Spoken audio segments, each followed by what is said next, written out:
Ça, il m'a dit ça.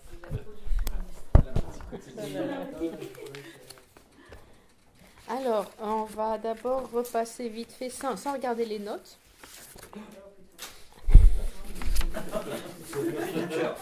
Du cœur de l'île. C'est enregistré, hein. On dit ça comme ça. Donc, si... Et merci pour Jacques pour avoir fait les photocopies. Donc, si... Qu'est-ce qu'on a vu hier déjà? On en a vu combien? 3, 4, 3? Jusqu'à la conscience. Subséquent. Et inférentiel et subséquent. Combien conscience de marque du jour? Ok. Conscience, perception directe. Quelles sont les caractéristiques d'une perception directe? Conceptuelle ou non? Non conceptuel. Non conceptuelle. Définitivement non conceptuelle. D'accord. C'est ce qu'on veut dire par direct. C'est sans passer par une image générique ou une représentation mentale. D'accord? Après, qu'est-ce qu'on sait d'autre? Donc, c'est non conceptuel et... Quoi d'autre? Est-ce que c'est valide ou pas? Non, pas nécessairement. Pas nécessairement valide. La plupart du temps, elle va réaliser son objet. Mais on a quand même une perception directe qui ne réalise pas son objet. Vous vous rappelez laquelle? Tu fermes ton... Quel tricheur. Et il est au premier rang en plus. Il peut failloter tranquillement. Donc, quelle est la perception directe qui ne réalise pas son objet? Oui, Oui, c'est ça, l'attention. L'inattentive. pas attentionner. celle auquel l'objet apparaît. L'objet apparaît, mais il n'est pas certifié, d'accord? Donc, elle est inattentive, elle ne réalise pas son objet. Pourtant, c'est une perception directe parce qu'on dit qu'elle a l'apparence claire de son objet. Ça, on va le voir quand on va la définir.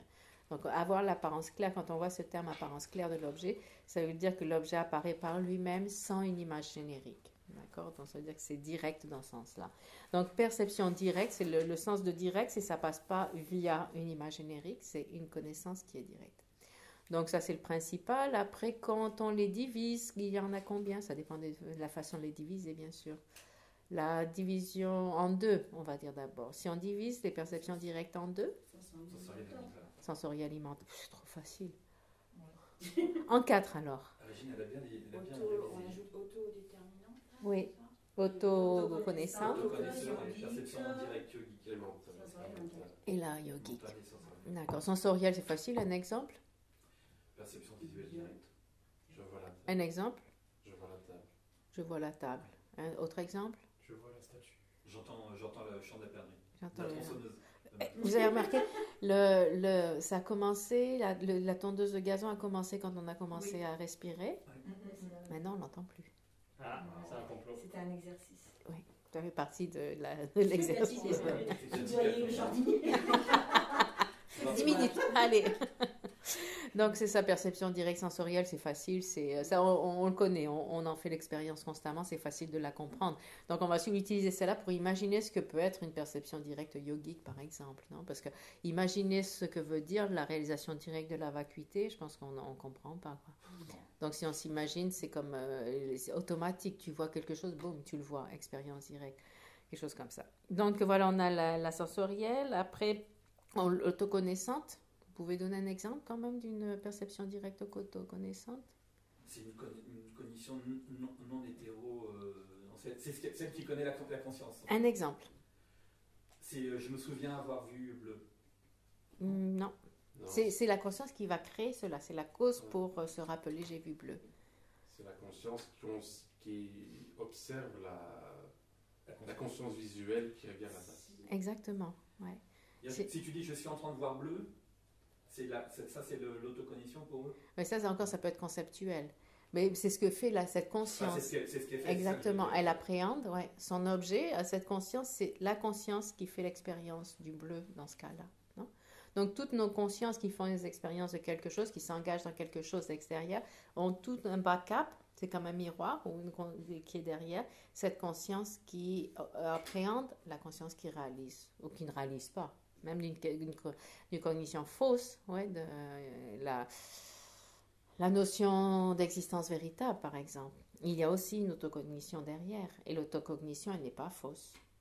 Son objet, il est réel. Son objet, c'est cette conscience fausse de l'existence véritable, par exemple. D'accord? Donc ça, c'est pour certains, ça a du sens. Pour d'autres, c'est pas tout le monde qui croit dans l'autocognition. Mais s'il la propose, c'est que c'est pas fou, c'est qu'il y a des raisons derrière. Ça peut être justifié aussi. Hein.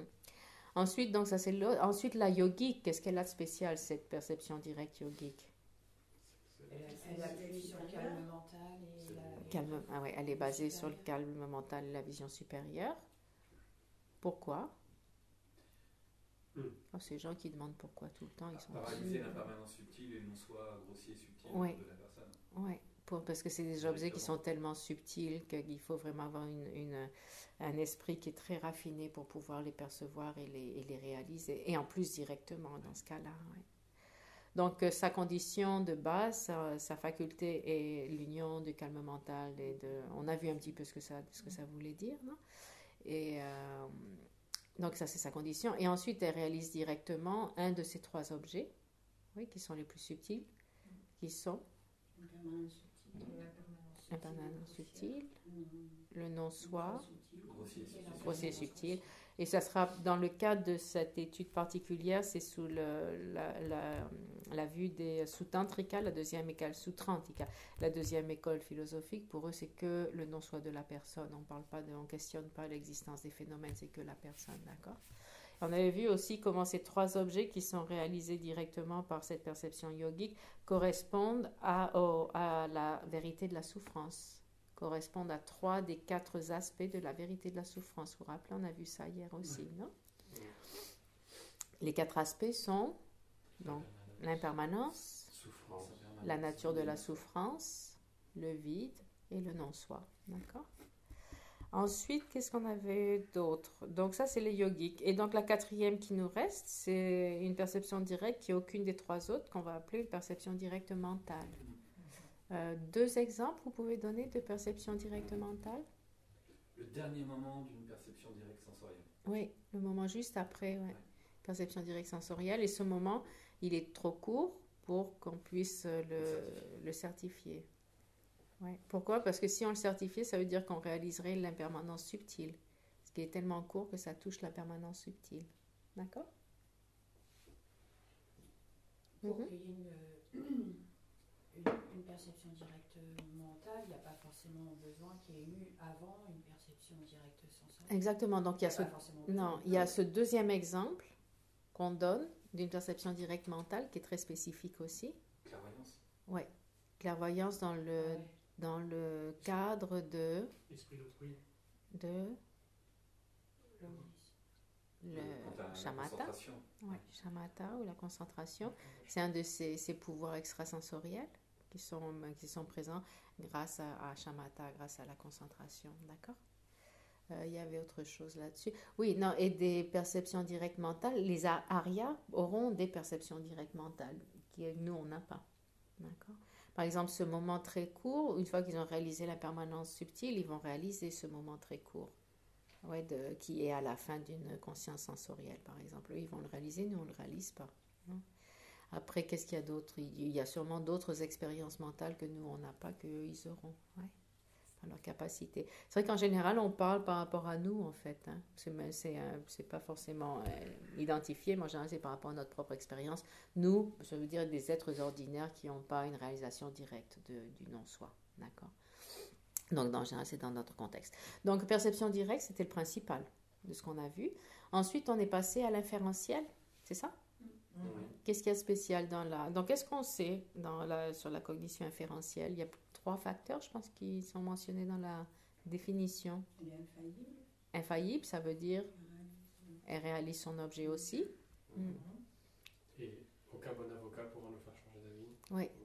Du fait que c'est une réalisation, c'est solide, personne ne peut le questionner, donc infaillible dans ce sens-là, réalisation. Donc ça, c'est le premier aspect. Il y avait 2 autres aspects, 1 ou 2? 2. Conceptuel. C'est une relation forcément conceptuelle, donc il utilise une représentation mentale. Ouais. Et... Elle s'élève par le pouvoir d'un signe correct. Exactement, ça c'est sa cause, c'est se baser sur un signe correct pour réaliser son objet. Et donc, on a vu que ça touche toute l'aspect des études philosophiques qui se faisaient à l'époque du Bouddha déjà, et dans les sutras, il est mentionné ces 8 raisons, etc. Donc ça, c'est le système de la logique présenté dans le bouddhisme qui est ici présent, puisqu'ils disent pour réaliser le non-soi, ou la permanence subtile, le non-soi de la personne, et pour nous la vacuité, il faut définitivement passer par une réalisation conceptuelle avant. Pour avoir une réalisation conceptuelle, il faut d'abord écouter les enseignements. Oui, c'est les 3 sagesses, vous savez, la sagesse de l'écoute, on écoute les enseignements. Et écouter, ça veut dire qu'on analyse, qu'on réfléchit dessus aussi.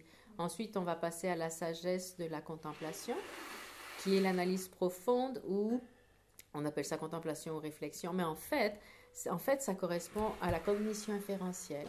La deuxième sagesse, la sagesse de la contemplation, en fait, c'est à obtenir cette certitude, cette certification. Donc, c'est une conscience inférentielle, d'accord, qui vient de l'écoute, donc de l'analyse, etc.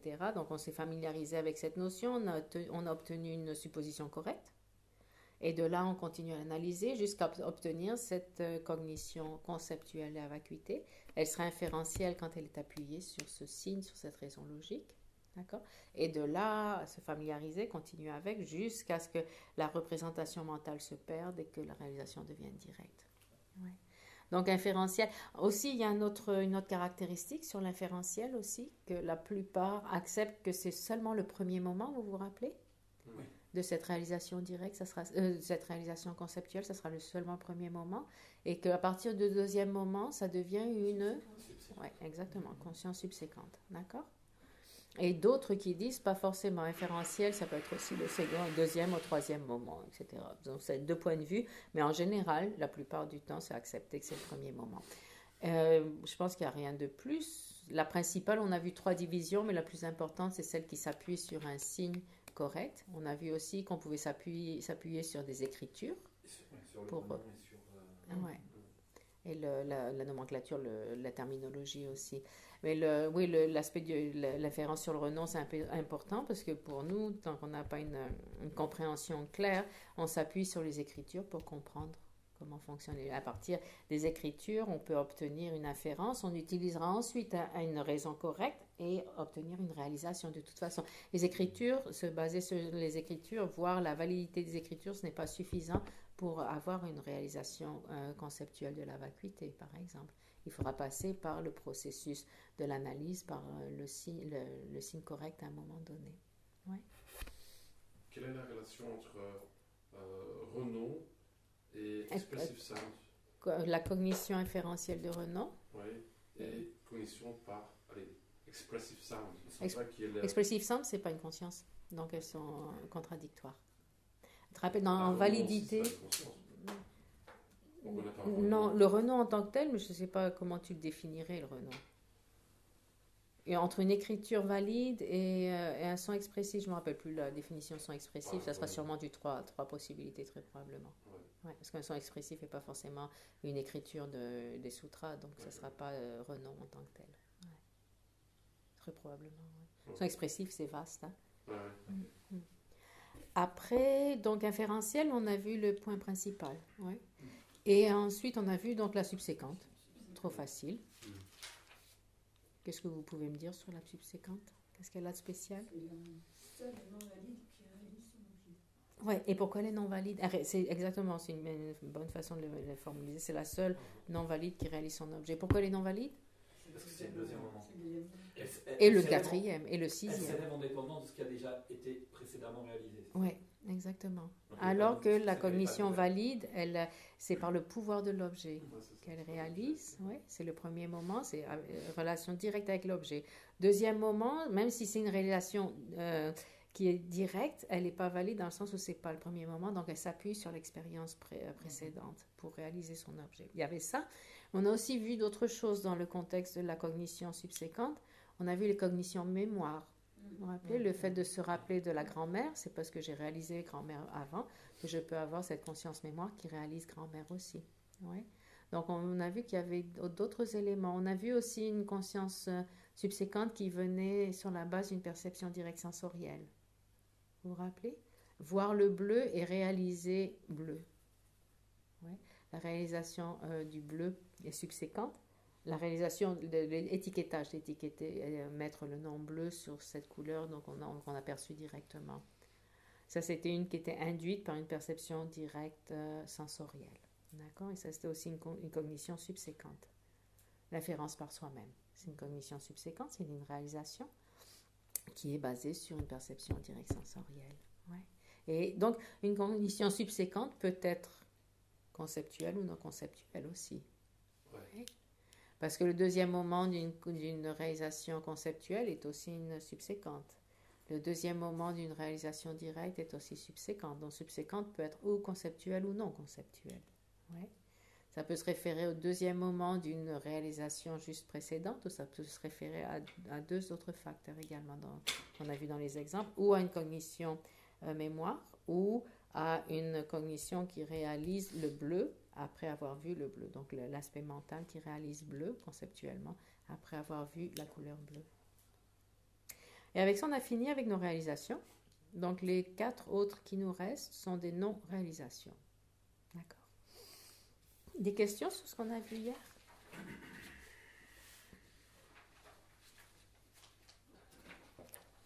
Pas bien. Alors, et on a des exercices qu'on verra un peu plus tard, c'est vrai. Ça, là, je pense qu'on a passé. L'idée, on le verra plus tard. On va arriver maintenant à notre supposition correcte. Quelque chose que je devais mentionner depuis la dernière fois. Non, c'est même pas ça. Je me trompe dans mes notes. Depuis la dernière fois, j'ai mentionné à propos du week-end dernier, du premier week-end d'avant. À propos de l'objet apparent, l'objet apparaissant et l'objet d'engagement. Quand on dit l'objet apparaissant et l'objet d'engagement, pour une conscience non conceptuelle, ils ne sont pas synonymes. Donc, voir la statue de Maitreya. L'objet d'engagement, c'est la statue de Maitreya. L'objet apparaissant, c'est la statue de Maitreya. D'accord. Par contre, le petit problème, c'est que dans l'objet apparaissant, dans cette statue de Maitreya, et on perçoit aussi les caractéristiques de cette statue, par exemple son impermanence. D'accord. L'impermanence de la statue fait partie de l'objet apparaissant, en fait. D'accord. Mais on ne réalise pas l'impermanence. D'accord. Donc, l'impermanence de la statue n'est pas l'objet d'engagement, mais elle fait partie de l'objet apparaissant, puisque cette impermanence, elle apparaît avec la statue. Mais l'objet d'engagement n'inclut pas l'impermanence. L'objet d'engagement, c'est juste la statue. Donc, il faut faire une petite nuance à ce niveau-là, oui, quand on veut rentrer dans les détails. OK? Parce que c'est pour cette raison-là que pour les prasangika, c'est erroné. Oui. Ça. Oui. Parce que non, c'est parce que l'existence véritable apparaît. Et l'existence véritable apparaît même à la conscience sensorielle, disent les prasangika. Parce qu'ils ne disent pas que c'est une perception directe avec une forme, avec la forme qui est suitable to be formed, mais qu'elle est erronée avec l'aspect l'existence véritable. L'existence véritable, oui. Parce que oui, il y a une différence normalement, il y a une différence entre toutes les autres écoles et les prasangika. Les prasangika, ils ont 8 affirmations très particulières qui sont extraordinaires par rapport aux autres écoles. Et une de ces affirmations, c'est dire que même les consciences sensorielles, donc visuelles, auditives, etc., perçoivent l'existence véritable. À ces consciences, l'existence véritable apparaît. Mais elle n'est pas appréhendée comme l'impermanence n'est pas appréhendée ici, d'accord? On voit juste la statue, on ne voit pas son impermanence. Et de même, ils disent, les prasangika, que dans toutes les consciences, il y a l'apparence de l'existence véritable. Alors que dans les Svatantrika, par exemple, vont dire que l'existence véritable apparaît seulement aux consciences mentales, pas aux consciences sensorielles. Il y a une des différences qu'ils font aussi. Ouais. Donc ça, c'est un petit détail quand même que je voulais rajouter. Donc ça, je lis l'explication qui avait été donnée par un Geshe. L'objet apparent et l'objet engagement pour une conscience non conceptuelle ne sont pas synonymes. Par exemple, le livre et son impermanence sont l'objet qui apparaît, mais l'impermanence du livre n'est pas l'objet d'engagement. Par contre, le livre est autant l'objet apparaissant que l'objet d'engagement. Et pourquoi son impermanence n'est-elle pas l'objet d'engagement de la conscience visuelle? Réponse. parce que tout objet d'engagement de cette conscience qui le perçoit directement est nécessairement réalisé par le percepteur direct. Donc, quand on voit un objet, l'objet qui apparaît, c'est celui qui est réalisé, d'accord? Non. L'objet d'engagement est celui qui est réalisé. Par contre, l'impermanence du livre apparaît à cette conscience, à la conscience visuelle par exemple, parce que c'est un engageur collectif. Donc, tous les aspects de cette statue vont apparaître à la conscience, ouais, à la perception directe, mais ils ne vont pas être reconnus. L'impermanence du livre apparaît donc à cette conscience visuelle du livre, dans ce cas-là, mais si elle était engagée, cette impermanence du livre, elle serait réalisée. Et ce n'est pas le cas, puisqu'une perception sensorielle ne peut pas réaliser l'impermanence de quelque chose. Ça serait idéal, oui. Ça veut dire que, oui, on n'aurait pas besoin d'aller jusqu'à la perception directe yogique pour réaliser directement l'impermanence, puisqu'une perception directe réalise directement. Voilà, et ça veut dire qu'il n'y aurait plus rien on n'aurait plus rien à faire, on a juste à regarder les choses et puis voilà, leur vacuité serait réalisée directement, sensoriellement, c'est cool quand même. C'est genre blob, quoi, pardon, j'ai rien dit. Il n'y a que le blob qui est capable de faire ça. Donc ça, c'était un petit détail que je voulais rajouter sur les week-ends d'avant. Maintenant, on sait déjà pas mal de choses sur la supposition correcte. Quand même. Cette semaine, on va parler pas mal de ça en classe. Et à un moment, Déchille parlait de aussi une perception directe par le... Comment elle avait dit? Par le pouvoir de la bière. Non, par le son. Donc pas par une conscience, mais par le... Il faudrait un contexte pour avoir les détails. Ouais. Tu révises et tu... Alors, qu'est-ce qu'on sait sur la supposition correcte? Déjà, sans regarder les notes, qu'est-ce qu'on a vu? Qu'est-ce qu'on peut assumer sur cette supposition correcte? Déjà, il y a supposition, et dedans, il y a correct. C'est déjà plus que... Et c'est pas une supposition fausse. Donc, c'est pas sensoriel. Pourquoi c'est pas sensoriel? Parce que c'est une supposition. D'accord, une supposition, il faut que ce soit mental? D'accord, donc c'est juste mental. On parle d'une conscience mentale, c'est déjà bien. On ne réalise pas. Elle ne réalise pas. Pourquoi? Parce qu'on a dit qu'on a fini avec les réalisations. Parce que c'est pas dans les catégories. Et parce que l'avocat de Thomas, il va dire... Ah, parce qu'un bon avocat pourrait nous changer notre opinion. Ouais. Donc ça, c'est ça, le fait de ne pas réaliser, c'est ça. Donc on sait déjà deux choses, et en plus, elle est correcte. Donc elle n'est pas irréfutable. Elle n'est pas irréfutable. Elle n'est pas en raison d'un signe correct. Non plus. Donc elle n'est pas vraiment correcte, mais elle est plus correcte. Si, elle peut utiliser un signe, mais elle ne va pas le réaliser. Elle ne va pas réaliser le prédicat sur la base du signe. Mais elle va utiliser quand même des syllogismes. Nous, on les utilise, les syllogismes, un petit peu quand même. Hein. Un petit peu. Dans notre quotidien, on utilise beaucoup. Par exemple, Donnez-moi un exemple du quotidien. Oui, aujourd'hui, on mange à 13h. Pourquoi? Parce que les repas sont à l'heure d'été. Est-ce que c'est un signe correct, ça? Aujourd'hui, on mange à l'heure d'été, des repas à l'heure d'été. Si c'est un repas à l'heure d'été à Vajrayogini, c'est nécessairement à 13h. Et si ce repas n'est pas à 13h, ce n'est pas un repas à l'heure d'été de Vajrayogini. Là, c'est une inférence correcte. Eh oui. Donc c'est un syllogisme. Ah oui. Oui, mais c'est l'idée comment on utilise un syllogisme dans le quotidien. Est-ce qu'on réalise qu'on va manger à 13h? Oui, informationnellement, on le réalise. Là, ce n'est pas une supposition correcte. Et c'est pour ça, tu vois. Et ça pourrait être une supposition correcte si on n'en est pas vraiment sûr. Et à coup, à partir de ce signe-là, on peut réaliser. Ah, on est à l'heure d'été. Ah, Vajrayogini mange à 13h à l'heure d'été. Ah, donc on va manger à 13h. Boum, réalisation inférentielle. Cool, non? On a réalisé quelque chose. De toute façon, si on ne comprend pas une partie du syllogisme, on va avoir... Exactement. une réalisation Exactement. correcte. Ouais. Chodrak a une moto, il sait sans doute où se trouve un bon mécanicien. Chodrak est un peu tête et patient. Mais sans doute, si un sans doute, Il a des limites. pourtant il a des C'est une limites. référence, ça, Thomas. Je sais pas. Vous voyez comment on utilise l'inférence au quotidien de toute façon, non? Ouais. La logique, on a quand même un système de logique au quotidien, naturellement. Donc, supposition, elle est correcte. Qu'est-ce que ça veut dire, correcte? Factually concordante, c'est la façon c'est traduit en anglais, factuellement concordante. Elle correspond à la réalité. Ah En accord avec les faits, c'est ça que ça veut dire. En accord avec les faits, D'accord avec ouais. les faits. Et là, on parle, ça peut être au niveau conventionnel, parce que bien sûr, tout ce qu'on comprend, c'est erroné parce qu'on le comprend avec une existence véritable, donc c'est relatif. Mais dans le cadre des conventions relatives, ouais, par exemple, si l'objet est un objet relatif, un objet conventionnel, elle correspond avec les faits au niveau conventionnel. Ouais. Donc, c'est déjà, je pense qu'on a tout compris là, en fait. Ok, next. Si on regardait la définition, Conceptuelle. donc conceptuelle, on a vu ça. Factuellement concordante, c'est ce qu'on vient de voir. Qui est faillible. On regarde la détermination de son objet. Détermination, qu'est-ce que ça indique? C'est conceptuel. Que c'est conceptuel. Ouais, c'est- Que c'est conceptuel. C'est un intérêt conceptuel et elle se dirige vers son objet. Elle le comprend d'une façon qui est correcte, mais un bon avocat pourrait détruire cette compréhension parce qu'elle ne réalise pas son objet directement. D'accord?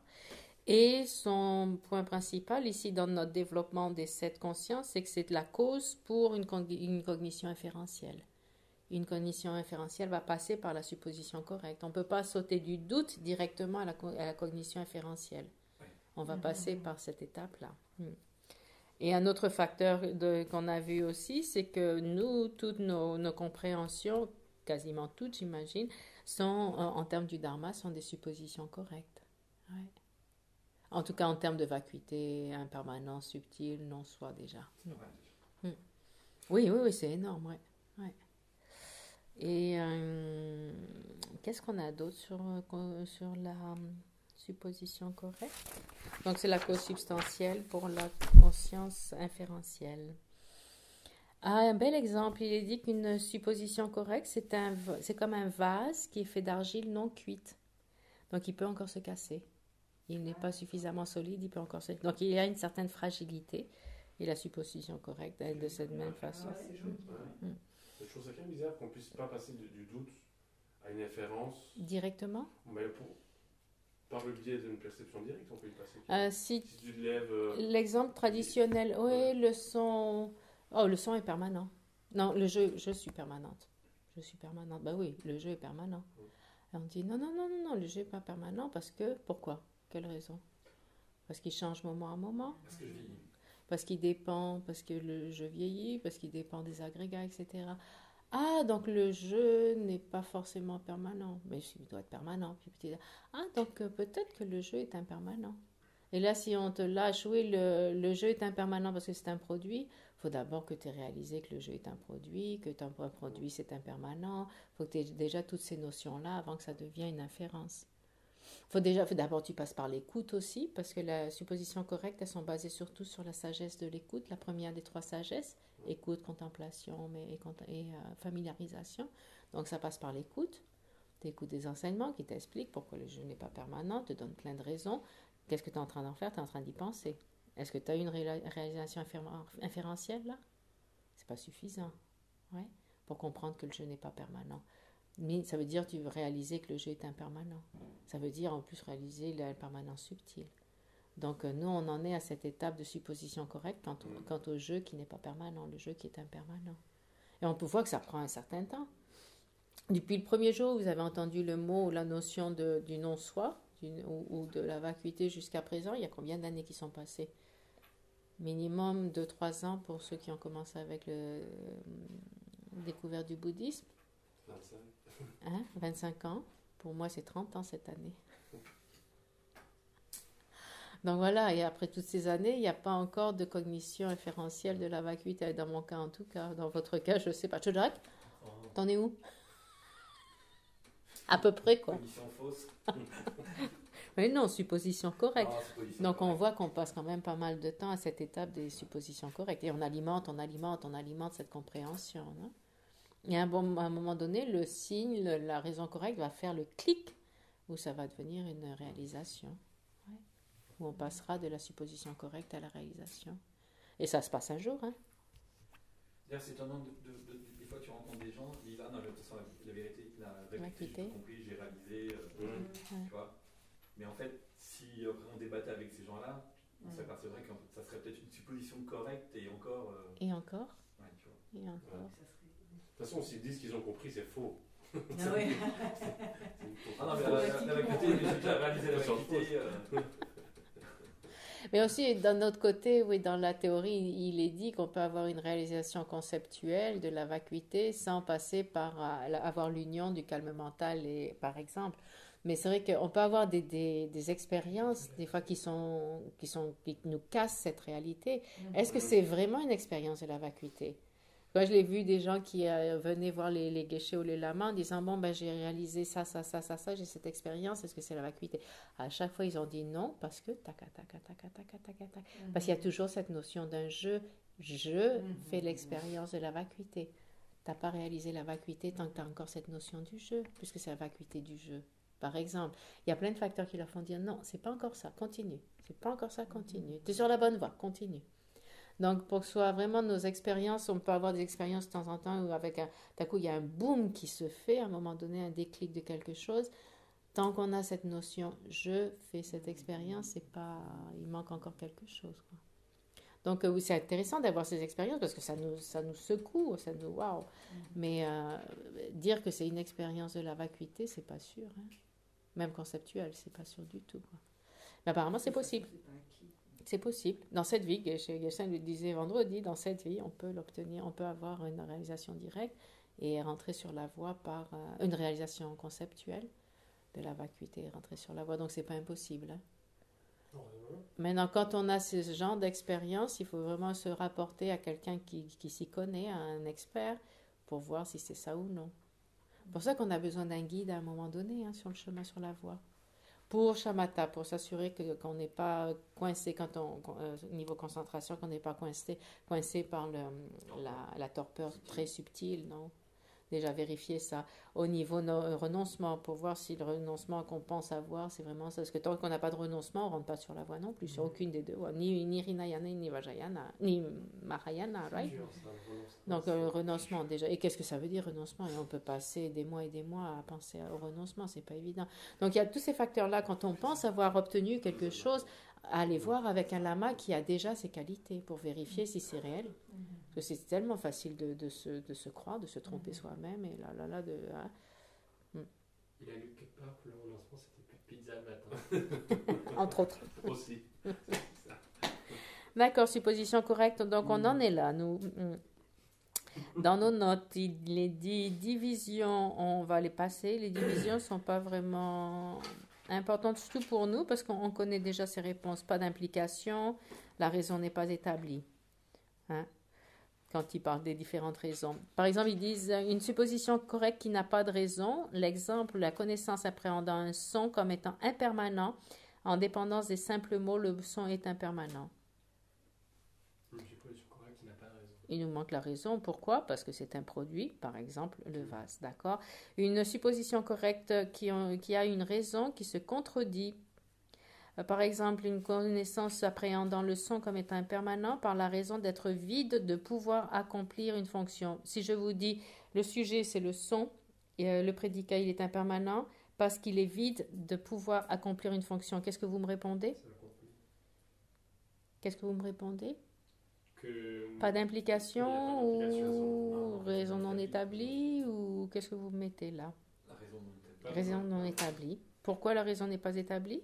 Parce qu'elle est même opposée en fait. Ouais. Pourquoi? Parce que si c'est pas capable d'accomplir une fonction, c'est pas un impermanent. Ouais. Oui, ou c'est pas un functioning thing, une chose? Oui, tout à fait. Et donc, un son est impermanent, donc il est forcément capable d'accomplir une fonction. On a retracé ça? Oui. Ensuite, la troisième, si je vous disais le son est impermanent parce que c'est un objet de compréhension, qu'est-ce que vous me répondriez? Le son est impermanent parce que c'est un objet de compréhension. On a la réponse dans le truc. Pas d'implication. Pas d'implication. Pas d'implication. Zut, vous savez lire. Pas d'implication. Qu'est-ce que ça veut dire, pas d'implication? C'est trop vaste. Dans cet exemple, qu'est-ce que ça implique? Qu'est-ce qu'on veut quand on dit pas d'implication? Donc ça veut dire? C'est qu'un object of knowledge is not necessary. C'est ça, elle n'est pas forcément un impermanent. Ça, on revient à l'année dernière, mesdames.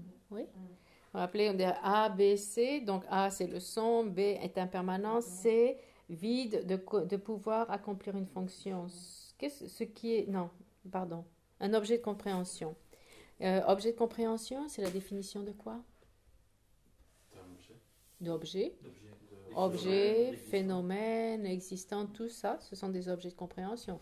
On a vu quelque chose existe parce qu'il est connu par une conscience, c'est ce que ça veut dire. Donc tous les phénomènes sont inclus dans cette catégorie objet de compréhension. Donc notre raison parle de tous les phénomènes. Maintenant, cette raison, parce que c'est un phénomène, est supposée illustrer le fait que le son est impermanent. Est-ce que tout ce qui est un objet de compréhension est nécessairement impermanent? Si c'est C, c'est nécessairement B, c'est ce qu'on disait, non? C'est pas le cas. Pourquoi? Parce que les permanents sont aussi des objets de compréhension. Donc la raison ne valide pas le prédicat. C n'est pas nécessairement B. Donc cette raison n'est pas valide pour identifier, pour justifier impermanent, pour prouver impermanent. Ouais. Alors, si c'est un impermanent, c'est bien un objet de compréhension.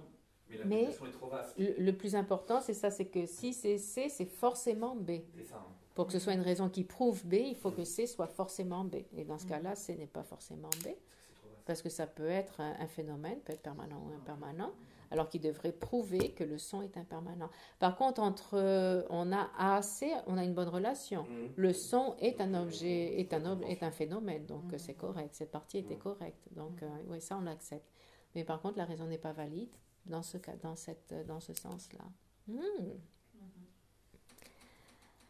Après, la raison n'est pas établie, donc voilà, on a déjà la réponse pour le numéro 4. Si je vous dis le son est impermanent parce que c'est un objet d'appréhension pour une conscience visuelle, vous allez me répondre la raison n'est pas établie. Et pourquoi? Vous allez me répondre ça. Un objet d'appréhension d'une conscience visuelle, à quoi ça se réfère? C'est la définition de conscience visuelle.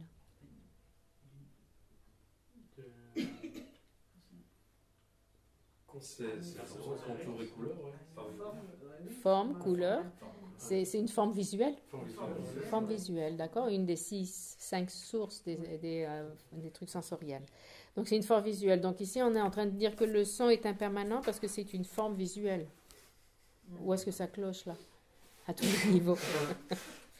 Le son n'est pas un objet visuel, n'est pas une forme visuelle. Le son est un objet pour une conscience de l'ouïe, pour une conscience auditive, mais pas pour une conscience visuelle. Donc, ça n'a pas de sens. Donc, déjà, A, C, ça ne collait pas. D'accord? Donc, raison non établie. Et la dernière, c'est une raison qui n'est pas définie. Une connaissance appréhendant, si je vous disais, le son est impermanent parce que c'est un produit, sans qu'il soit défini par une cognition valide que le son est un produit et que tout ce qui est produit n'est pas impermanent.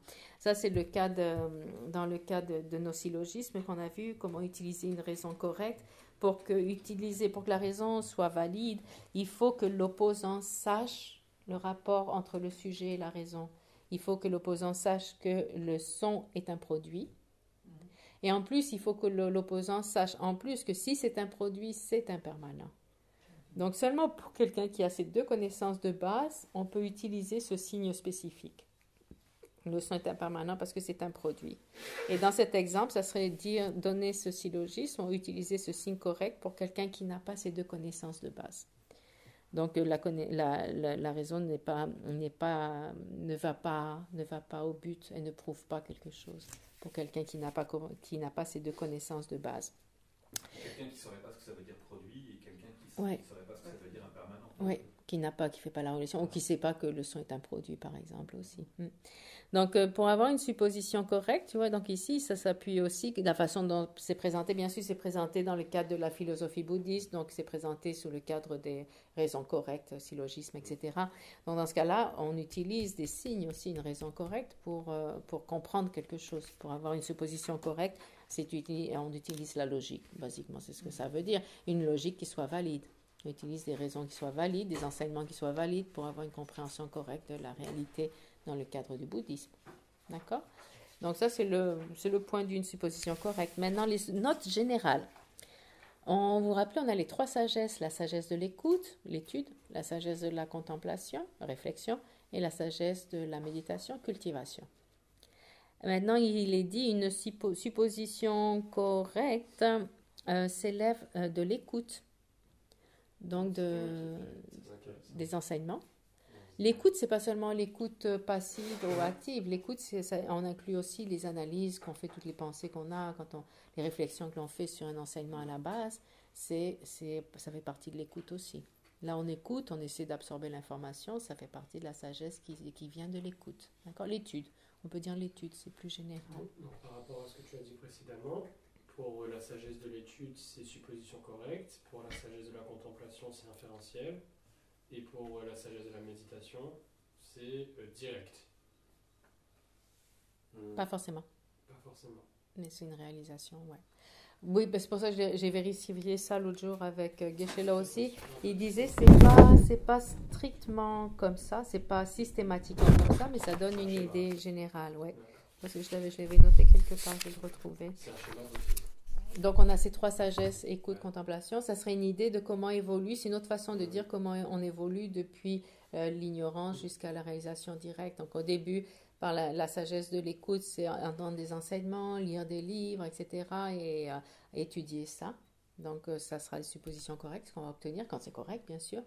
À partir de là, on va prendre cet objet et on va le certifier.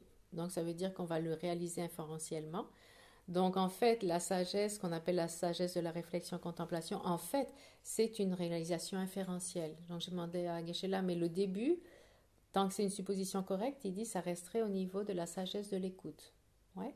Donc la deuxième sagesse de la contemplation, ce serait quand on a cette inférence. Donc ça pourrait correspondre à la voie de l'accumulation et surtout à la voie de la préparation. Ou à la voie de la préparation, on a l'union du calme mental et de vision pénétrante sur la vacuité spécifique, d'accord ? Et c'est ce qui est pris, c'est ce qui est travaillé sur la voie de la préparation, avec cette cognition inférentielle, d'accord ? Et la troisième sagesse, qui est la sagesse de la méditation-cultivation, en fait, ça correspond à la voie de méditation. C'est pas forcément, c'est encore conceptuel, et bien sûr, une réalisation directe de la vacuité sera cette sagesse de la méditation.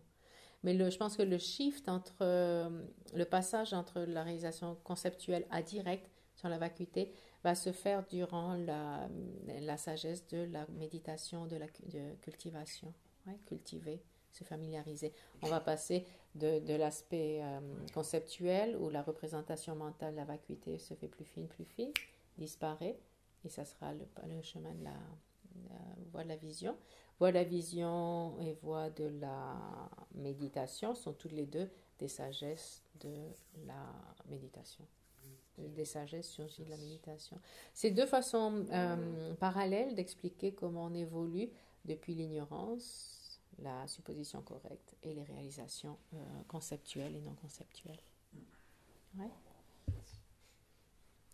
Après, on a plein de notes ici. Donc la première note, toute sagesse qui s'élève de l'écoute, on est toujours avec la supposition correcte, hein, page 7, est une supposition correcte. Et en contraste avec le doute, une supposition correcte détermine son objet d'engagement décisivement. L'autre façon de dire, c'est qu'elle concorde avec les faits, c'est que ça correspond aux faits, elle est correcte, alors que le doute n'est pas décisif. Le doute, c'est peut-être bien que oui, peut-être bien que non. Alors que la supposition correcte, elle est décisive quant à sa compréhension. Oui, elle n'en doute pas, en gros. Ça va bien ? La troisième note. En contraste avec la cognition inférentielle, une supposition correcte n'est pas stable. Elle n'est pas infaillible. Comme le vase en argile pas cuite, par exemple. Oui. Et donc, le bon avocat va nous casser tout ça s'il débarque. Puisqu'elle ne s'élève pas en dépendance d'une raison correcte qui est sa base. On a vu qu'elle utilise les raisons correctes, quand même. Mais elle n'est pas arrivée au moment de la réalisation. Pas une raison correcte. Si vous mettez tous les deux en même temps, c'est possible. Donc, ça va bien jusque-là ? Oui ? Facile ? Sylvie, ça va ? Oui. Et la dernière note, une supposition correcte appréhende, certifie, est attentive à son objet, mais ne le réalise pas. elle n'est pas à même d'éliminer les fausses superimpositions qui s'y rapportent. C'est une autre façon de le dire, qu'elle ne réalise pas son objet, puisque réaliser, c'est éliminer les superimpositions et les denial, qu'on appelle ça, et éliminer les affirmations extra et les négations extrêmes. Hein. Une façon de définir les deux extrêmes. Une extrême négation, c'est par exemple nier. Une extrême négation, donnez-moi un exemple. Nier. Nihilisme et éternalisme. Oui. Qu'est-ce qu'on nie? Une négation extrême. L'existence véritable et l'extrême de l'existence. On nie une existence conventionnelle. Ça, c'est l'extrême dans lequel il ne faut pas tomber quand on essaie de comprendre la vacuité, ne pas nier l'existence conventionnelle du jeu et des phénomènes. D'accord? Donc ça, c'est l'extrême en termes de négation, c'est nier l'existence conventionnelle. C'est le pire qui puisse être fait. Il est dit qu'il est mieux d'avoir la notion d'existence véritable que nier l'existence conventionnelle, j'allais dire contemporaine. Pourquoi? Pourquoi c'est encore plus dangereux de nier l'existence conventionnelle du phénomène? Exactement. Exactement. Ouais. Parce que dans ce cas-là, il n'y a aucune raison d'accumuler des mérites. Oui. C'est comme la méditation de Hashang Mahayana, qui est la méditation dans le blanc, où il dit les nuages blancs, les nuages noirs, rien ne vaut. Rien n'est vrai. Nuage blanc, c'est le mérite, la vertu. Nuage noir, c'est le non-mérite. Donc il annule même la validité des pensées positives, constructives, etc., ce qui est complètement faux. Alors que si on nie l'existence conventionnelle, c'est ce qu'on nie, la validité de développer la base du karma et d'agir d'une façon constructive, quoi. C'est pas la peine, ça n'existe pas de toute façon, même conventionnellement. Donc ça, c'est le pire de tout, le nihilisme dans ce sens-là, tout nier. Ouais. Et ensuite, donc, l'extrême affirmation, c'est l'affirmation de l'existence véritable, l'existence intrinsèque, l'existence d'une personne indépendante, unitaire, etc. Dans la vie de tous les jours, est-ce que par exemple dire tous les politiques sont pourris, donc on nie trop? Est-ce que c'est une supposition correcte? Ah, il faut que ça soit une supposition correcte. Pepe Mujica, il était pas mal, lui, quand même. Hein. Il est décédé cette semaine, c'est dommage. Mais par exemple, dans la vie de tous les jours... Impressionnant, il était. Hein. C'est terrible, ce genre d'affirmation dans la vie de tous les jours. Moi, ça me... Ah ouais. Dire tous les politiques sont... C'est pas une supposition correcte de toute façon. Hein? C'est pas une supposition de toute façon. Donc, oublie ça. Mais par exemple, quand on va dire que quand on parle dans le nihilisme, c'est pas une supposition correcte non plus. Non, c'est vrai, mais c'est pas... Oui, ça nous touche pas. C'est une supposition fausse. C'est faux, ce que tu dis. Oui, ça peut être une extrême négation. Oui, ça serait une extrême négation. Mais nous, dans notre domaine, ce qui touche principalement, c'est la connaissance de la réalité. Dans ce cas-là, c'est ce qui existe et ce qui n'existe pas au niveau conventionnellement ou ultimement. Ouais. C'est surtout là-dessus. Mais c'est vrai que quand tu nies complètement une existence de quelque chose, c'est une extrême négation. Tu ajoutes, par exemple, l'argent, c'est le bonheur. Là, du coup, tu ajoutes des choses qui ne sont pas là. Quoi. Une caractéristique véritable à l'argent qui n'existe pas. Tout est relatif, de toute façon, c'est facile. Voilà. Tout est relatif. Quand on dit tout est relatif, on tombe dans aucune des deux. Ni affirmation extrême, parce que ce n'est pas une affirmation extrême de dire tout est relatif. Parce que trouvez-moi quelque chose qui n'est pas relatif. Et ça, c'est le revers de la vacuité d'existence inhérente, le fait que tout est relatif, tout est dépendant. Donc ça, si vous ne voulez pas vous tromper dans n'importe quelle discussion, genre vous avez une discussion, vous vous ennuyez, vous n'avez pas envie d'écouter. L'état de libération. Tout à fait relatif. Vous vous ennuyez dans une conversation, vous zappez, vous allez dans le coin, vous allez laisser la personne parler. Puis au bout d'un moment, quand elle vous dit « Qu'est-ce que tu en penses ?» Vous dites « Oui, mais tout est relatif. » Ça marche à tous les coups. J'essaierai. Parce que c'est vrai, c'est l'interdépendance, quoi. Tout est interdépendant. À part ça, rien n'est vrai, quoi. Et même cette vérité, elle est relative. De toute façon, trop cool. On en était où? On a fini avec nos suppositions correctes. On est bon? On a le temps d'aller à la suivante, du coup. Vous êtes encore là? Oui. On n'est pas encore au tableau. On n'est pas encore dans la position inattentive. Le tableau, oui, Régine. Allez. Le tableau. Le tableau.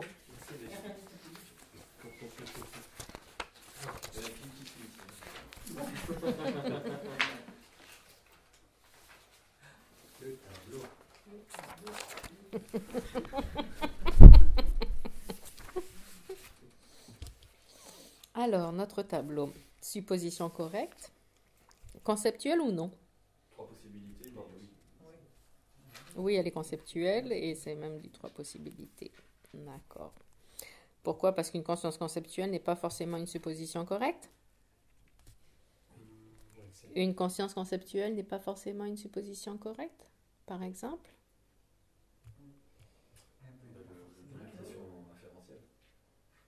Le souvenir. Je pas dans la liste. Une réalisation inférentielle de la vacuité. C'est conceptuel. C'est conceptuel. Le doute peut être conceptuel. Un souvenir. Les consciences fausses peuvent être conceptuelles. La conscience mémoire qui réalise son objet peut être conceptuelle et conceptuelle, etc. D'accord? Ensuite, est-ce que la supposition correcte est une cognition valide? Ouais, non. Tout le monde est, Contradictoire. tout le monde est d'accord? Après, on est d'accord avec ça. Parce qu'elle ne réalise pas et ce n'est pas le premier moment. C'est trop facile. Hein? Supposition correcte et réalise son objet. Ça devient trop facile. Là.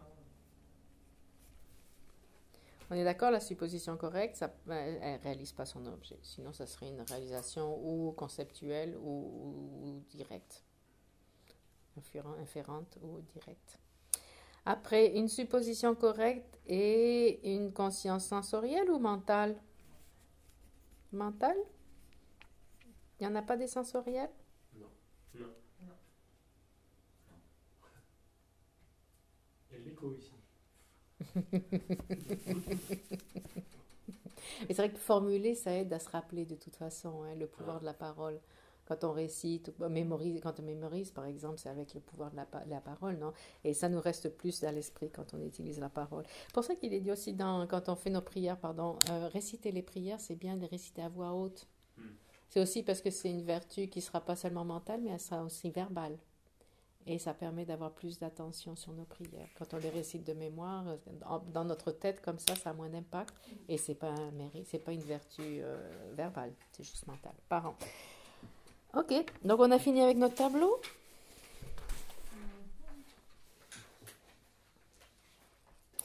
Maintenant, qu'est-ce qu'une cognition inattentive? On en a rencontré quelques-unes.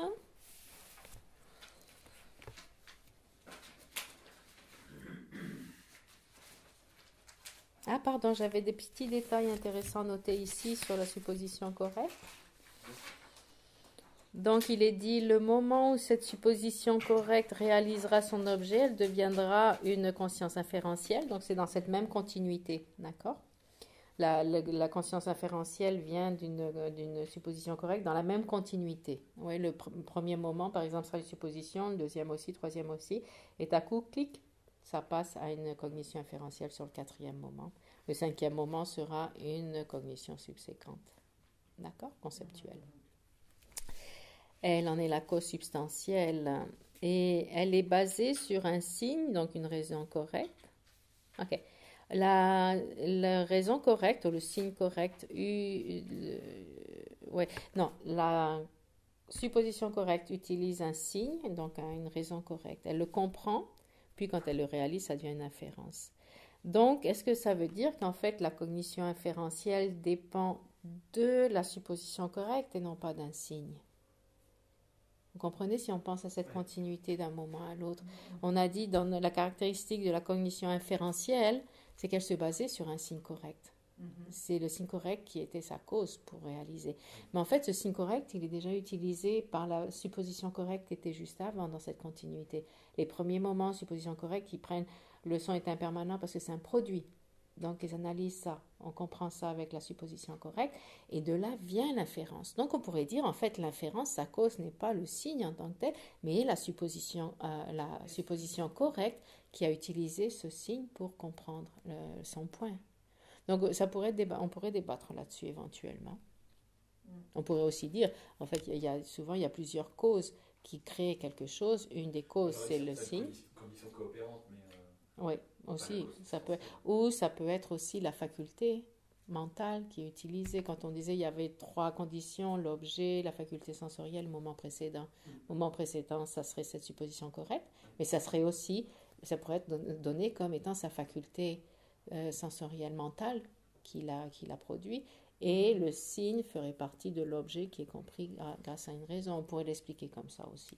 C'est vrai que c'est intéressant de le penser. Donc on voit cette supposition correcte, comment en continuité elle va donner l'inférence. Donc c'est important d'avoir des suppositions correctes. Parce qu'à un moment donné, dans ce même processus, boum, ça passe à une réalisation. C'est ce que tu as expliqué tout à l'heure. On ne peut pas passer d'une conscience fausse à une conscience inférentielle, une réalisation. Sans passer par la supposition. Il y a comme cet enchaînement qui se fait naturellement. Ça veut dire qu'avec tout ce qu'on a comme supposition correcte, eh ben, on a toutes les raisons de croire, même pas de croire, d'être certain qu'à un moment donné, une de ces continuités va passer au niveau de réalisation. C'est pas impossible, hein? On n'en est pas loin. Hein? Il est dit aussi qu'une supposition correcte peut être basée sur un signe ou sur une expérience, mais pas une expérience d'une réalisation directe et pas une expérience de méditation. Ouais. Dans le sens où quand on essaie shamatha, vipassana, on prend et à obtenir une réalisation sur la base de shamatha, vipassana. Ici, la supposition correcte n'est pas supposée fonctionner comme ça. Elle n'est pas basée sur le pouvoir de la concentration. Hein? Elle pourrait l'être, mais pas forcément. Et elle n'est pas basée sur une expérience directe non plus. D'accord? Quand on parle, on dit qu'elle peut être basée sur une expérience. C'est pas dans le sens que ce n'est pas une perception directe ou un état de concentration. Et il est dit au quotidien, on réalise par expérience, en voyant un objet, en entendant son nom. Par exemple, c'était quoi? Balalaika. C'était quoi l'autre nom? Spetulium? Hein? Psalterium. Par exemple. Donc, avec ce genre d'expérience, on peut avoir des suppositions correctes donc, au quotidien, par des expériences dans ce genre-là. On voit un objet, on entend son nom, on réalise le nom et l'objet. Et le bébé qui connaît ses parents en voyant leur visage, par familiarité aussi, ce sont des suppositions correctes qui existent non, de cette façon-là. Et donc, la majorité de nos connaissances sont des suppositions correctes. Et puis voilà. Ouais. Alors, c'est là j'avais les 3 sagesses. La sagesse de l'écoute correspond à la cognition, à la supposition correcte. Sagesse de la réflexion à la cognition inférentielle et subséquente des réalisations conceptuelles. Et la méditation passera à la réalisation directe et subséquente. Voilà. Donc ça, c'est ce qu'on avait vu. Et maintenant, cognition inattentive. Alors, on a une définition qui va nous aider ici. Parce que c'est dangereux d'utiliser la traduction cognition inattentive parce qu'on a plein de cognitions inattentives qui ne sont pas forcément celle qui est définie ici. Celle qui est définie ici, c'est quand même plus spécifique que toute cognition inattentive, d'accord? Donc, c'est une cognition à laquelle l'objet apparaît, mais n'est pas certifiée. C'est comme ça qu'elle est appelée en tibétain. Nang la mangé. Nang apparaît. Nang la mangé, pas certifié. D'accord? Donc, on devrait le traduire comme ça. Mais comme c'est trop long, eh ben, on le traduit comme une cognition inattentive. Une cognition qui est une base commune entre avoir une apparence claire d'un phénomène spécifiquement caractérisé qui est son objet d'engagement. Là, on a plusieurs informations qui nous sont données. Avoir une apparence claire. Ce que je vous disais tout à l'heure, ce terme apparence claire indique que c'est une conscience non conceptuelle. D'accord? Et son phénomène est spécifiquement caractérisé. Qu'est-ce que c'est un phénomène spécifiquement caractérisé? Qu'on voit par son propre... À quoi ça se réfère en termes de catégorie? Non conceptuel. Oui, les impermanents. Oui. On avait vu dans notre division l'année dernière, on a les phénomènes caractérisés ou spécifiquement ou généralement. D'accord? Donc, c'était 2 divisions des impermanents en des permanents. Donc, le phénomène qu'elle perçoit, c'est un objet impermanent et c'est non conceptuel. L'apparence claire apparaît, donc c'est non conceptuel. Et en plus, il est dit que son objet impermanent qu'elle connaît est un objet impermanent et son objet d'engagement. Un objet d'engagement, comme on l'a vu, c'est un existant. D'accord? Donc, ça veut dire qu'elle c'est pas une réalisation fausse. Vous vous rappelez, parce qu'une réalisation fausse, l'objet d'engagement perçu par une réalisation fausse n'est pas un objet d'engagement parce qu'il est non existant. Donc, techniquement parlant, un objet d'engagement, c'est un existant. Donc, ça veut dire que pour cette conscience, son objet est un existant. Ça veut dire qu'elle n'est pas fausse. Elle a une apparence claire d'un objet qui existe. Donc, ça exclut une cognition fausse dans cette formulation.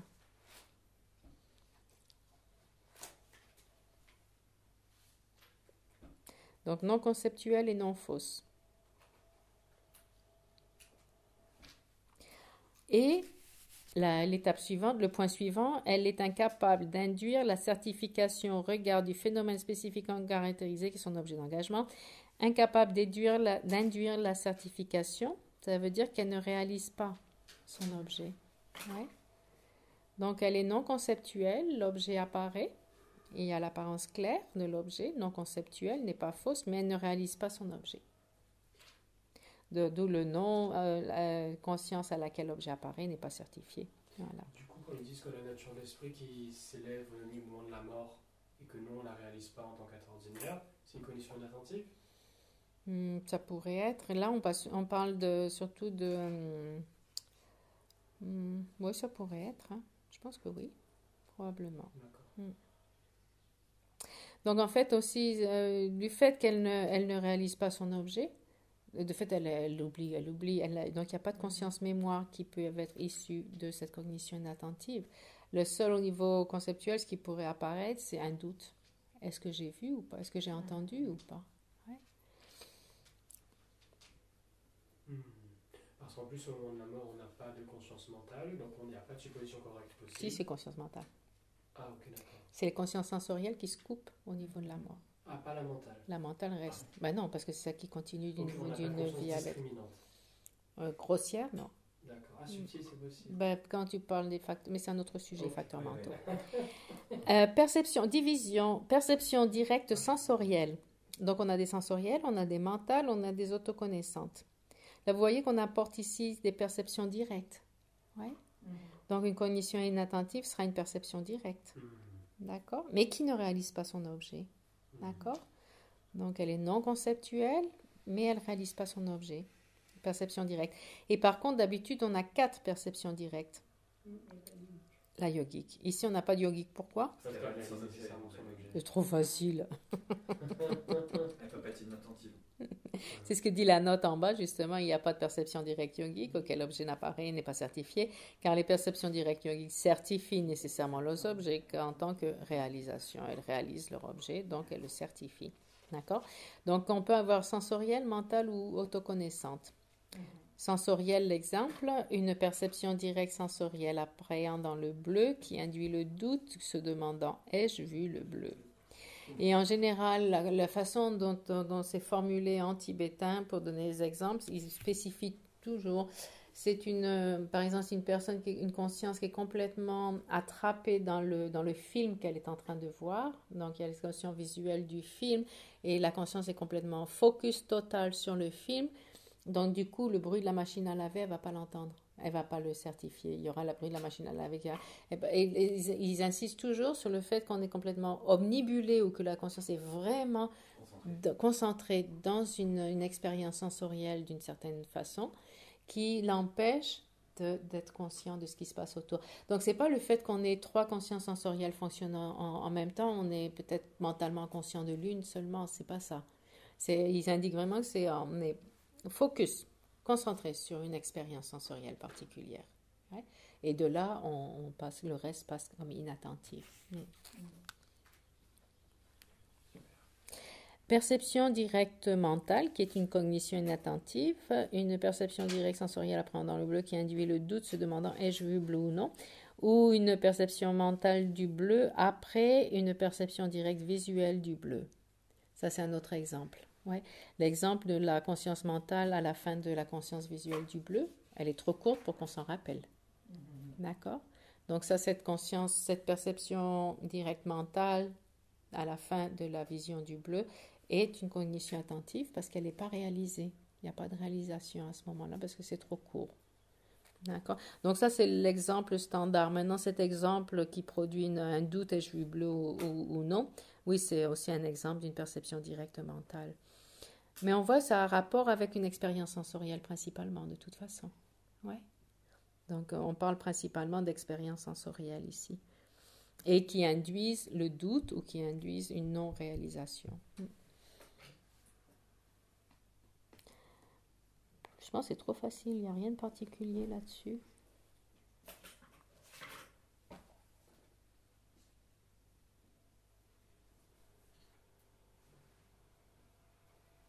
Donc oui, le fait qu'on ait plusieurs consciences qui fonctionnent, qui opèrent simultanément, ça ne veut pas dire qu'il n'y en a qu'une seule qui est manifeste et toutes les autres sont inattentives, ce n'est pas le cas. Non? On peut avoir plusieurs consciences et passer se rendre compte de l'une ou de l'autre et passer comme ça pendant qu'elles opèrent, fonctionnent ensemble.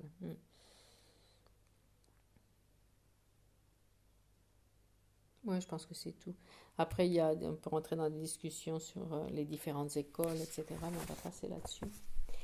Eh bien, on va aller avec le doute. On va finir avec le doute ce matin. Le tableau.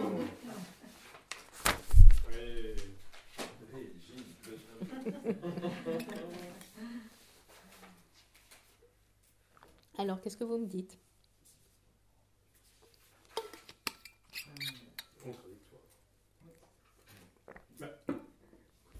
Cognition inattentive et conceptuelle? Non. Contradictoire. Oui, contradictoire. Parce qu'elle a l'objet qui apparaît. L'apparence claire de l'objet, ça indique que c'est une perception directe. Perception directe. D'accord? L'apparence claire d'un objet, c'est une perception directe. C'est ce que ça veut dire quand on voit.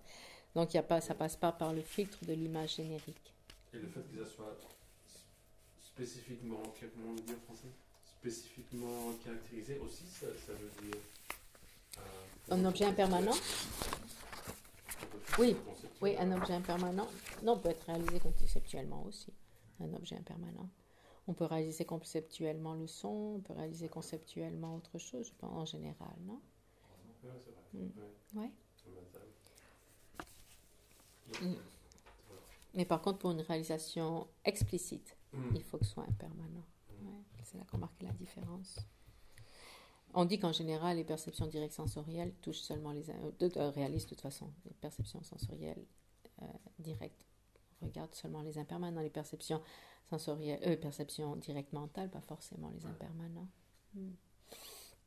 Ok, donc on est d'accord sur le premier. Cognition inattentive et cognition valide. C'est trop facile. Répondez pas tous ensemble, surtout. Contradictoire. Et ensuite, inattentive et réalise son objet. Non, ça réalise pas. Elle ne réalise pas son objet. Pourtant, il y a l'apparence claire, mais elle ne réalise pas son objet. Ouais. Et ensuite, une cognition attentive. Est-ce une cognition sensorielle ou mentale? Ouais. Ça se rapproche plus à l'expérience sensorielle, comme on l'a vu, mais il y a aussi les perceptions directes mentales inattentives. On en a vu un exemple, et l'autre exemple aussi. Ok.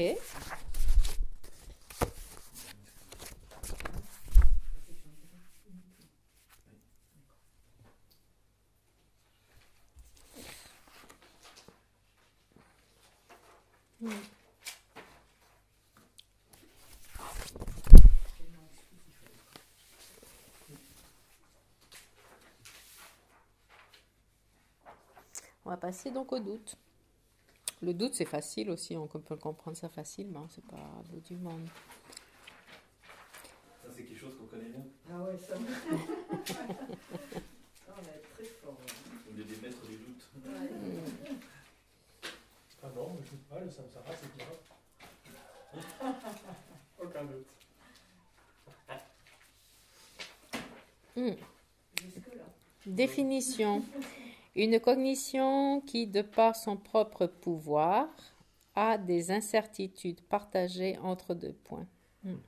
C'est une façon de le traduire du tibétain, parce que dans le tibétain, ils disent Niso, qui va dans deux directions. C'est comme quand tu as un Y, tu vas à deux directions. C'est comme la façon dont ils le décrivent. Donc, en traduisant, on essaie de rapprocher le plus possible de cette traduction, mais ça donne une idée. Donc, c'est une cognition facile. De par son propre pouvoir, induit les incertitudes. Là, le point principal qu'on va voir ici, c'est que le doute est un facteur mental. Le doute par lui-même est un facteur mental, ce n'est pas une conscience principale. Donc, quand on parle d'une conscience qui doute, c'est une conscience qui a activé le facteur mental du doute. La conscience en tant que telle, ce ne sera pas le doute. Ce qu'on appelle le doute, c'est seulement le facteur mental qui influence cette conscience. Oui, d'accord. Pour ça, quand on dit, dans la définition, quand ils disent de par son propre pouvoir, ça indiquerait directement le facteur mental du doute. Donc, il y en a d'autres qui essaient dans leur... Cognition, alors. On a dit cognition principale, c'est une cognition. Ouais. Une conscience, cognition, esprit, connaissance, ça avait tous le même sens. Et on va le voir juste après ce sujet-là, qu'une conscience, cognition, etc., peut avoir à deux aspects. Cette conscience peut être ou la conscience principale ou un facteur mental. C'est ce qu'on va voir après dans les suivants. Un facteur mental, c'est quand même conscience. C'est une conscience aussi. Un facteur mental est une conscience, une conscience principale est une conscience, mais ce n'est pas une conscience principale. Maintenant, le problème, c'est que dès que vous allez lire différentes traductions françaises des textes, chaque traducteur utilise une formule différente. Donc, une fois qu'on est clair avec les définitions, vous allez pouvoir interpréter. J'en ai vu un, je disais ça l'autre jour, il parle d'esprit, nous ce qu'on appelle une cognition principale, connaissance principale, lui il appelle ça un esprit et les facteurs mentaux. Les facteurs mentaux sont aussi appelés fonctions cognitives, ça j'aime bien. Mais fonctions cognitives, ça n'a pas la connotation d'une conscience en tant que telle, donc c'est risqué. Alors que des facteurs mentaux, un facteur mental est une conscience. Quand on voit notre division des impermanents, il y a 3 divisions d'impermanents. Forme. Conscience. Et composé non associé. Composé non associé. Oui. Facteurs mentaux, ça rentre dans la catégorie des consciences, d'accord?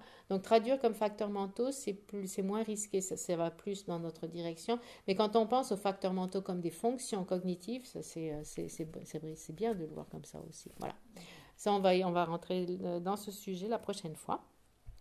Donc le doute, ici, en fait, on parle d'une cognition, d'une connaissance doutante, une cognition doutante, si on veut être plus précis, parce que la cognition, oui, mais une cognition doutante ne le fait pas par son propre pouvoir, elle doute par le pouvoir du facteur mental du doute. Ça, c'est juste le petit détail pour s'amuser un peu, parce que le reste, c'est trop facile. Il n'y a rien de particulier. Divisé en 3. Donc, doute, bien sûr, il ne va pas réaliser son objet, c'est évident. Ce n'est même pas une supposition correcte. D'accord? Pourquoi? Ce n'est pas une supposition correcte? Parce qu'elle ne certifie pas l'objet. Ouais, parce qu'il ne certifie pas son objet. Elle n'est pas déterminative en termes de son objet. Elle ne détermine pas un objet. Elle n'est pas décisive, c'est ça. Elle n'est pas décisive sur son objet. C'est peut-être bien que oui, peut-être bien que non. Et après, c'est facile aussi de voir qu'il y a 3 sortes de doutes. Il y a celle qui tend vers d'abord le non factuel, ensuite le neutre et ensuite le factuel. Doute égal et factuel. C'est facile à comprendre.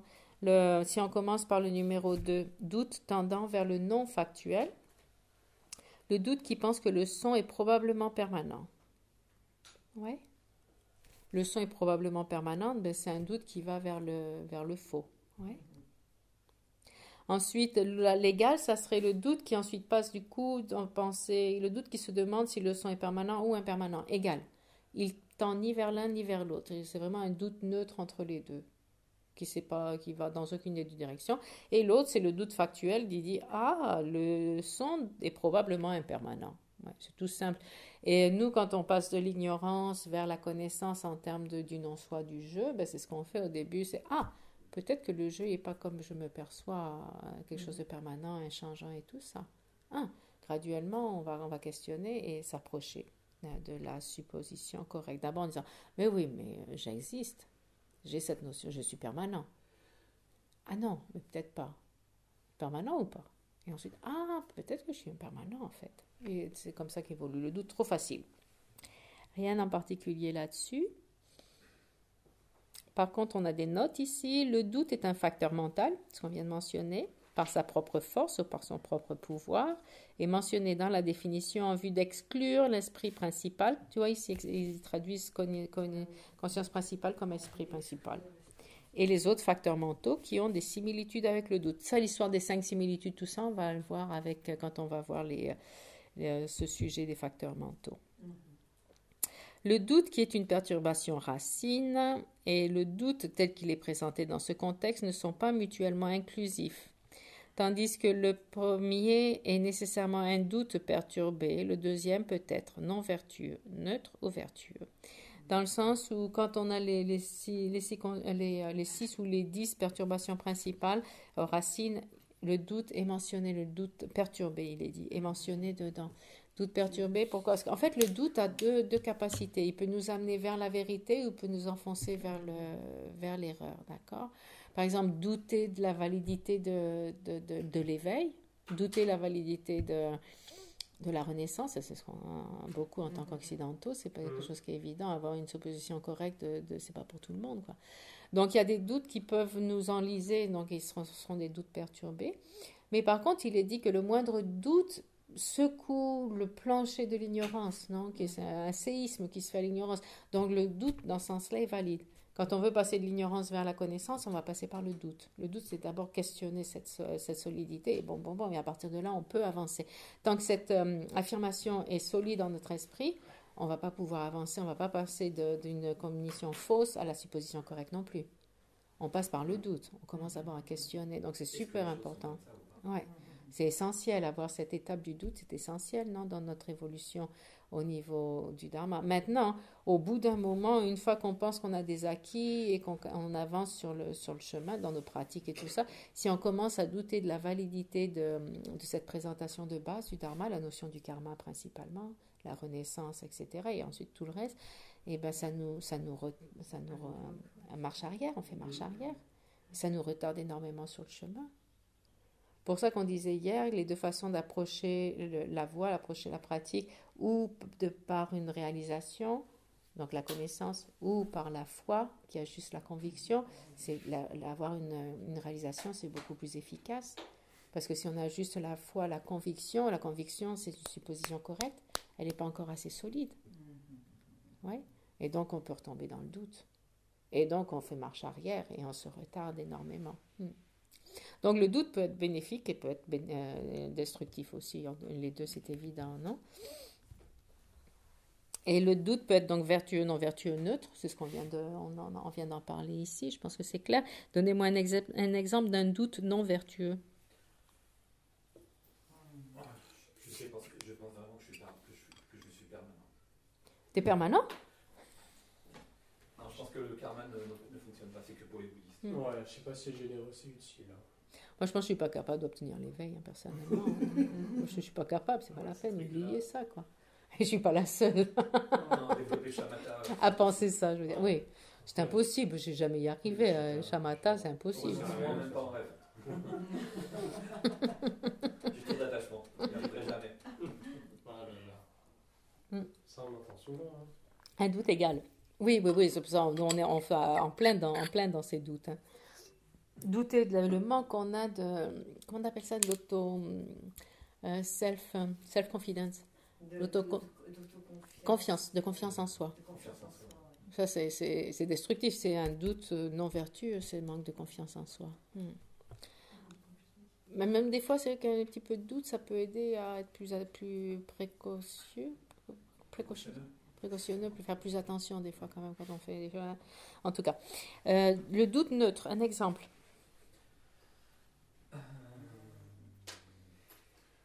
Je sais pas ce qu'il y aura à manger aujourd'hui. Moi, je pense qu'il y a un intérêt derrière. Quel sera le dessert, hein? Est-ce que ça va être du chocolat Je sais pas si je me suis garé suffisamment à l'ombre pour que ma voiture ne soit pas en sauna quand je rentrerai tout à l'heure. Un doute, est-ce que j'ai fait... Ouais. Neutre. Vertueux, doute vertueux. Des exemples. C'est marrant, pour les non-vertueux, on avait plein d'exemples. Pour le vertueux, ça vient pas. Le manque de confiance en soi. Révélateur ici. Comme ça, Suis-je... allez, Odile, dans Non, j'essaie... Non, mais j'essaie un exemple par rapport au blog. Non. Je pense que je peux obtenir l'éveil, hein, après tout. J'ai la nature bouddhique, alors pourquoi pas? Je pense que c'est possible, en fait. Hein. Pour vous aussi? Bah ouais. Moi, je pense que tu peux obtenir l'éveil. Vous croyez que Thomas, il peut obtenir l'éveil? Moi, je pense que oui. Merci. Oui, hein, mais si le blob le peut, qui le peut? Qui ne le peut pas?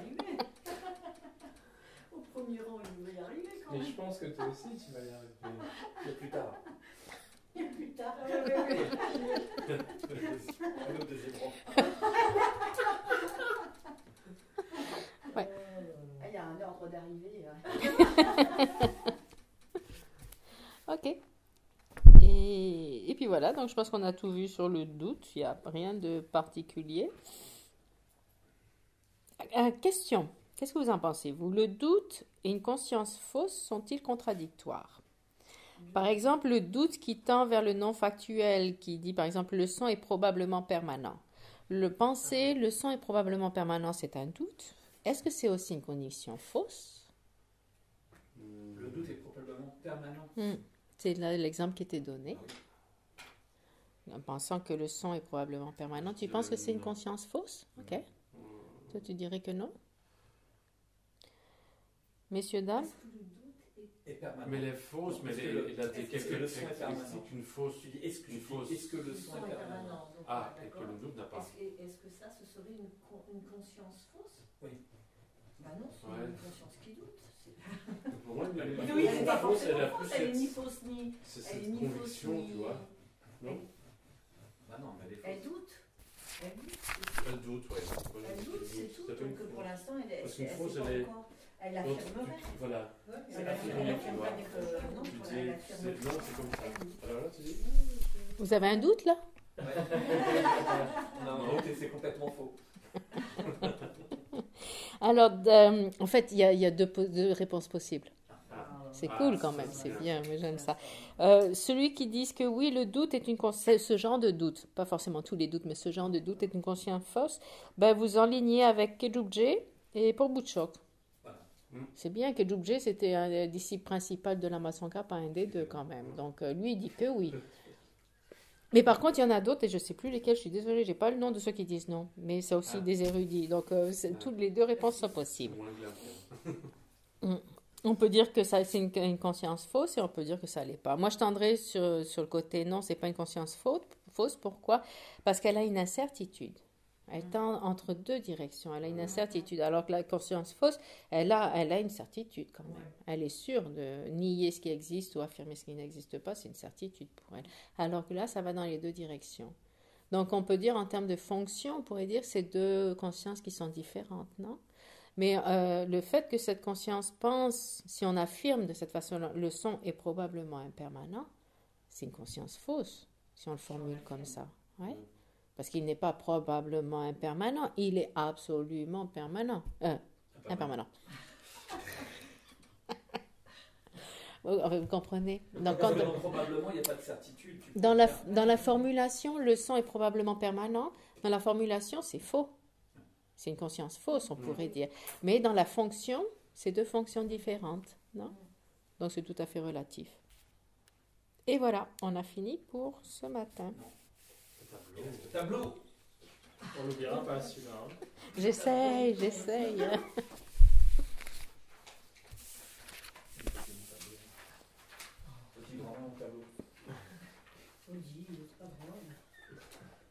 le bloc qui la mange.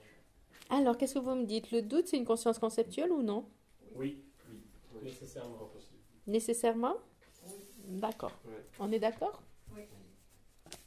Donc c'est Pas de doute sur le doute. Étant conceptuel. Oui, on est d'accord. C'est conceptuel, oui. Après, est-ce que c'est une conscience valide? Non. Pourquoi?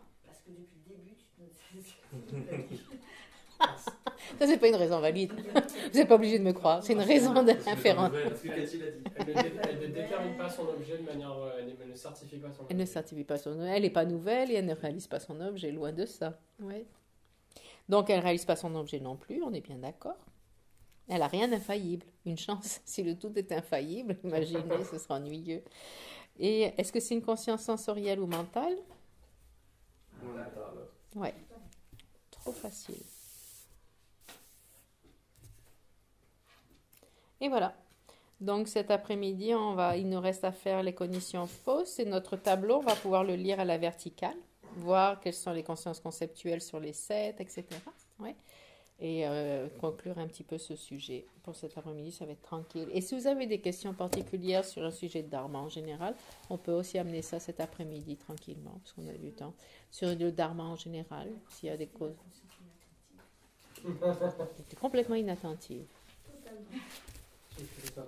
Au niveau des exercices, je pense qu'on avait fini les 2 premiers. Parce que là, si vous vouliez rester, faire un peu... Je pense il est midi, on a encore 1 heure. Si vous vouliez rester et faire l'exercice C. L'exercice C, c'est repasser les définitions et voir pour chacune des 7 consciences, la définition de chaque conscience, comment elle exclut les autres consciences. Si ça vous intéresse, vous restez pour faire l'exercice C, sinon on peut aller se promener. Et rendez-vous donc à 2h30. La sieste, c'est jusqu'à 2h20. Maximum. Pas plus. Ah oui. Après, il y a les embouteillages. Par l'escalier.